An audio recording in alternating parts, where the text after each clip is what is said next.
Hi అండి.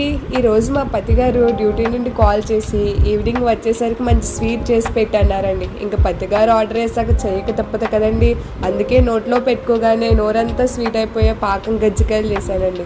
గజ్జికాయ అంటే నా చైల్డ్హుడ్ డేస్ గుర్తొస్తాయండి. నా చిన్నప్పుడు దాని పేరు సరిగ్గా తెలియక గజ్జికాయ అనేదాన్ని అండి. మీరు కూడా ఇంతేనా? ఎంతైనా అప్పుడు రోజులే వేరండి.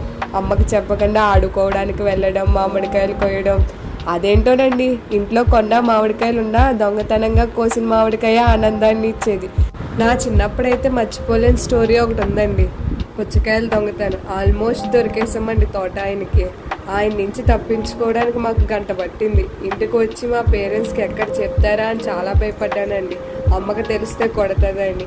ఇది నాకు ఎప్పటికీ గుర్తుంటుందండి. మీ చిన్నప్పుడు కూడా ఇటువంటి స్టోరీ ఏమన్నా ఉందా? ఉంటే కామెంట్ చేసేయండి. అలాగే సబ్స్క్రైబ్ చేసుకోవడం మర్చిపోకండి.